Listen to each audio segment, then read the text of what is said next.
something I've never noticed before. This premium New Zealand sphagnum moss, I've only ever looked at that bit, and as I said, I don't get this because it's the best. I get it because it's the one I can get easily and not too expensive, and the guy brings it to me. But just down there it says bees grow. That's the same people who make the Orchiata bark. I've just never noticed that before because, you know, a lot of it's written in Japanese anyway. Right, okay, let's get the two easy ones done first. I'm going to knock this afternoon out reasonably quick now. So the little rhododendron has been trimmed up. A couple of the little tiny bulbs at the back came off. There was no point in leaving them. They were shrivelling and they'd have sunk down in the media. So this is nothing more than sphagnum and small bark. This will not be living in this pot for a huge amount of time. So the fact that it's got some moss in there which will speed up the breaking down process of my Orchiata bark, I don't care, because it's not destined to stay in a pot this big. So I know it's going to come out. So at some point in the future, when it's grown into a big healthy plant, I've got my toes crossed because my hands are busy.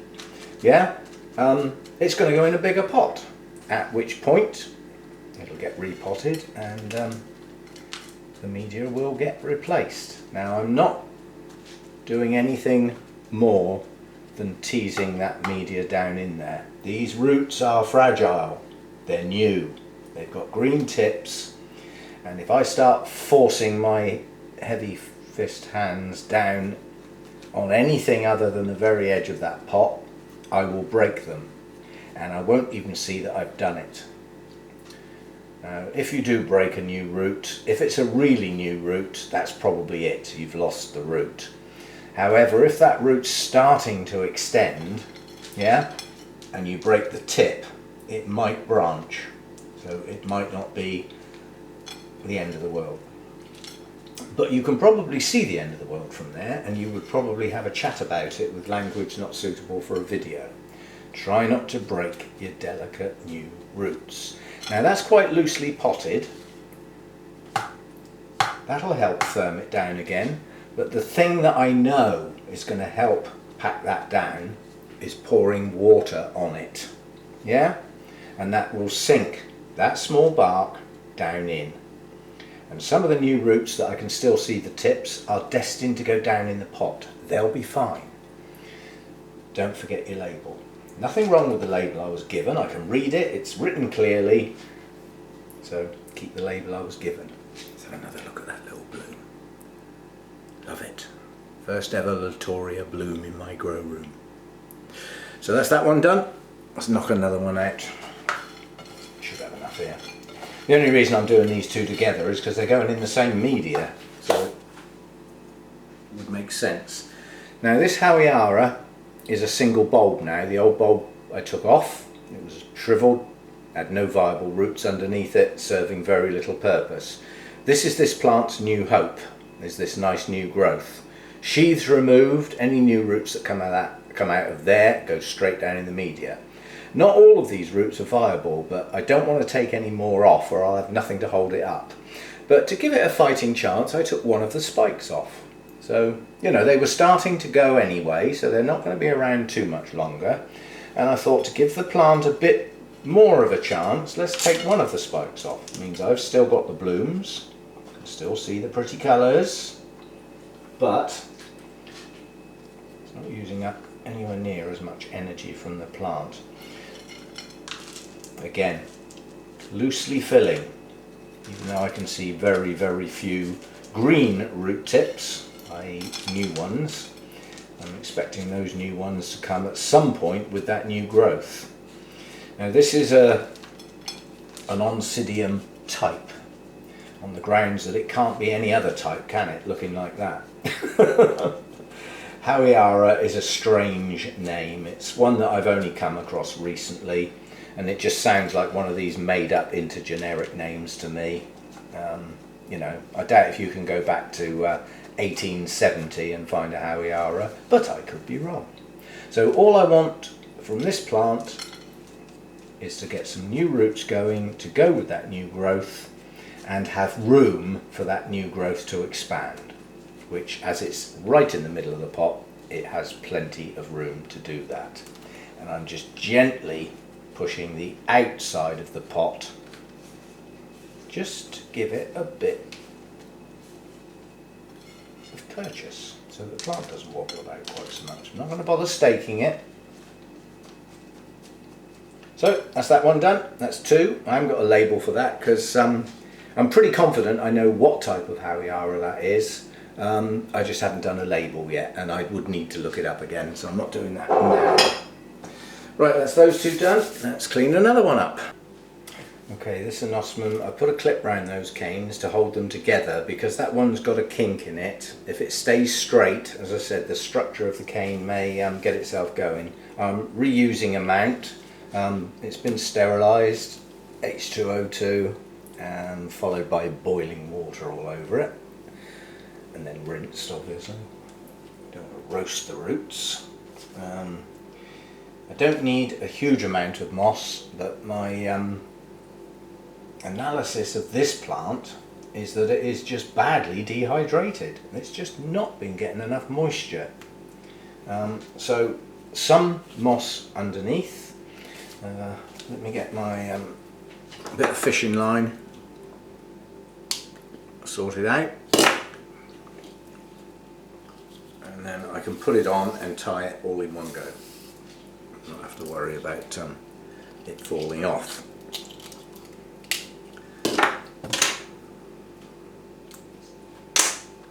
Oh, I've got to put the lights on. Ooh. Might make a difference. And quite honestly, when I'm filming like this in low light levels, even with the lights on, it's still low light level, I tend to electronically brighten the video up. It's just a little button I press in the software and it seems to do a let there be light thing, just one click. Okay, that's again ready so that I don't have to put everything down. Now I want some of these roots underneath, so I'm tucking them. I wouldn't normally do that, but it is quite a small mount. I'm not going mad, taking extra great, really precise care because I'm not sure this plant's even going to make it. I just want it mounted with plenty of moss around those roots, and if it's a matter of dehydration, they will hydrate because obviously the moss will stay a lot longer than what was a very holy, airy bark. Add in an element of neglect because where it was kept it didn't get watered perhaps as often as it should have done. Being on a mount it now will. So if there's any hope of these roots hydrating and pushing some life back into this plant, that's what I'm hoping to do. Right, and now with my third hand we hold everything still. Get a loop round, get that loop pulled tight, like that, and go round a couple of times. As I said, I'm not taking extreme care with this, so I'm not even sure the plant's going to make it. Nonetheless, it's still got to be tied on firm. You know, if it flops around, it won't do the plant any good at all. So I just need to hold that still while Yep, that's plenty firm enough. I'll just go round once more, close to the base of the plant, and then round the back we go for the tying ceremony. Right, where's my loose end gone? There he is. Jolly good. We need one of those.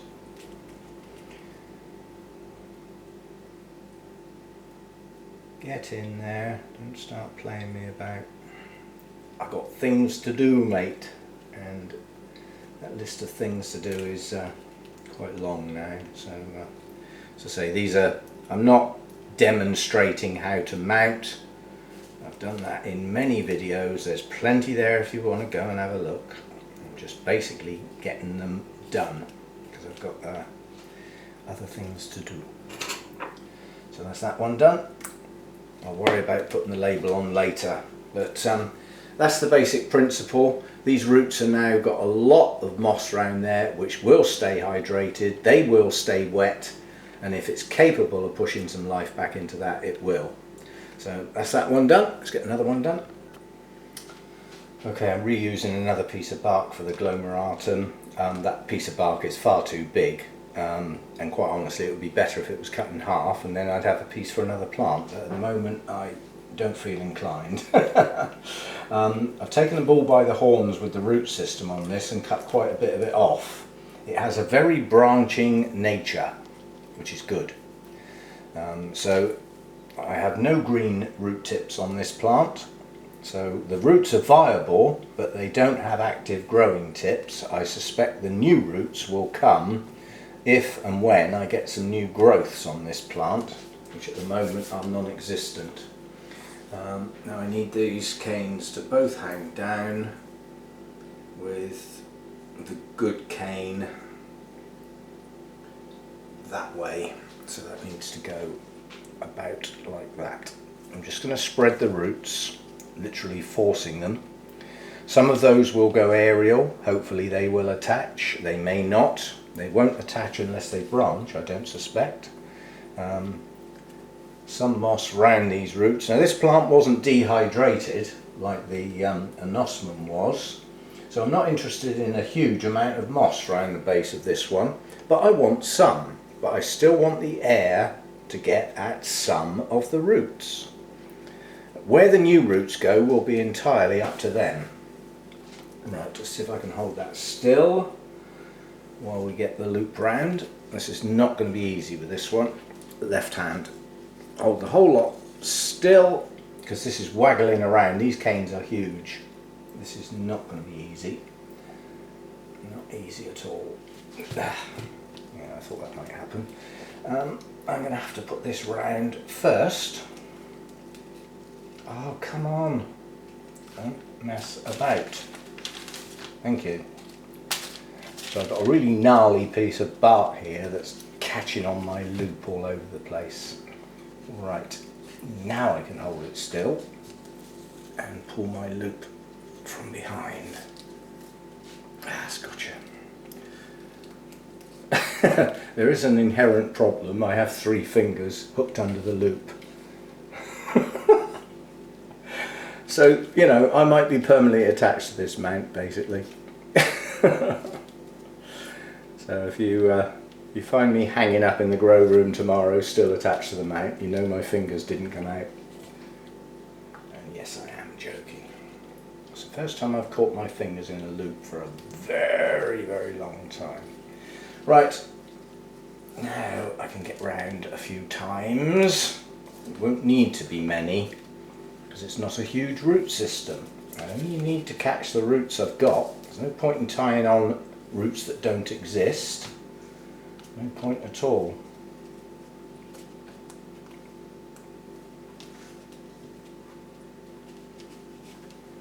That will probably do it. 3 loops. I'll go around one more close to the base. Or will I? I don't think I've got enough left to tie on now. Nope, we're going to have to do it with 2. How firm is that? It's actually okay. Doesn't need another one. Overkill.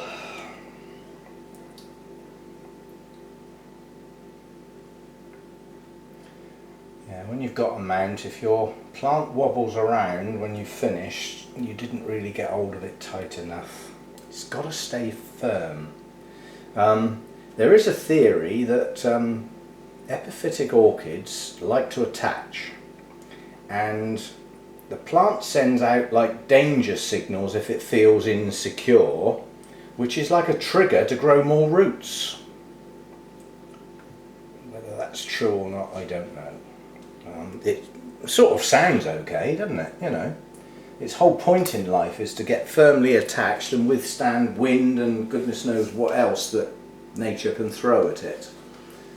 But that's what I was after, both canes hanging downwards, so that can now sit in the grow room Actually, I'm going to have to put at least another one loop round there, but I don't need to film that. You get the basic idea. The roots are spread out, some are aerial, yeah, they may or may not attach if they branch, but there's plenty of moss around that to hydrate it, and everything's hanging down, which is what I wanted, so it's not in my way anymore, which was the sole purpose of that one.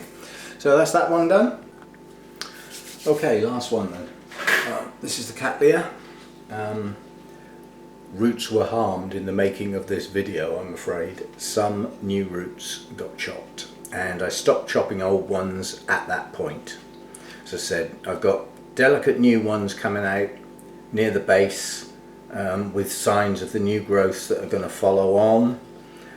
There are some active root tips down lower. I don't want to damage any more of that root system. This is going in a holy pot, so this is about as easy as it gets.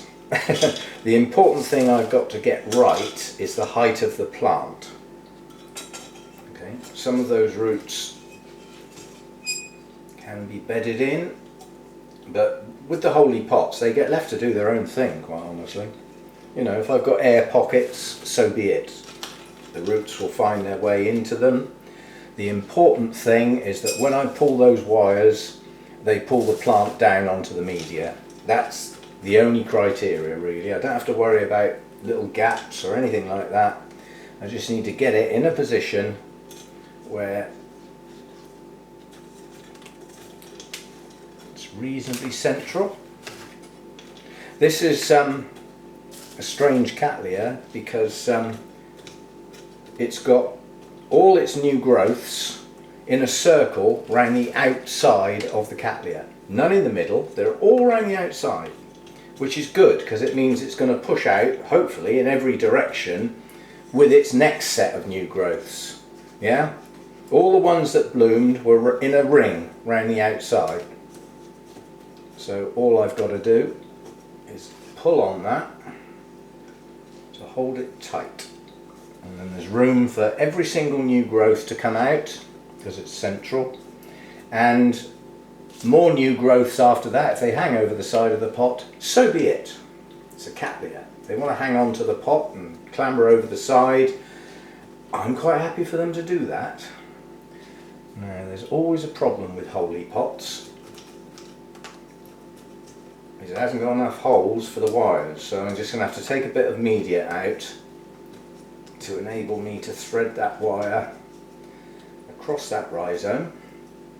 You're going to go in there, through that. Actually no, you can go through that gap. This is a little bit fiddly because it wobbles the plant round, but I've got to aim at that hole down there and get that wire to come out of that hole. Once it comes out, I can grab it with the pliers, but until then this is about as fiddly as this job gets. Gotcha. Now all I've got to do is just pull, and that's that one done. I'll worry about filling in the media again later. So that's going to hold the plant in that direction, and the other wire is going to go across it differently. And let's find a hole to aim at. Yeah, these little holes that are designed to hang the pot, really, that's what they're there for. They could have done with being a lot nearer the top. But then I'll live with what I've got. Gotcha.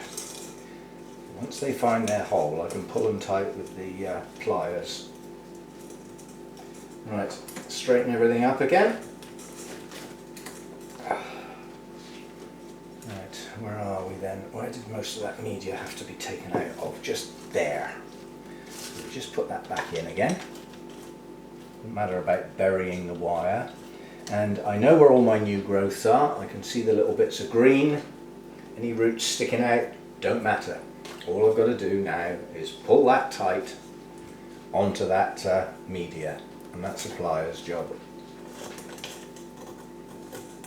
And just tease it a little bit at a time, hopefully without cracking the pot, like that.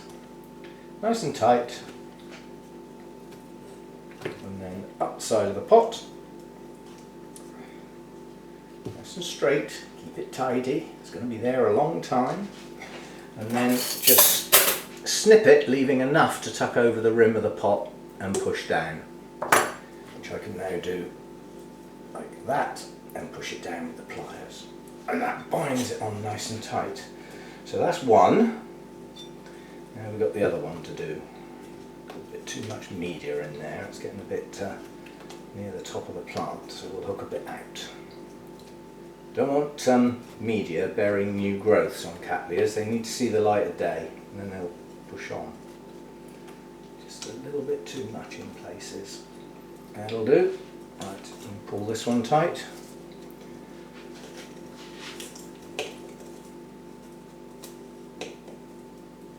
King it up. There's our plant. Oh, that'll do nicely. Any wobbling can break delicate root tips, and this plant is destined to stay in here a very long time. 4 or 5 years, possibly forever.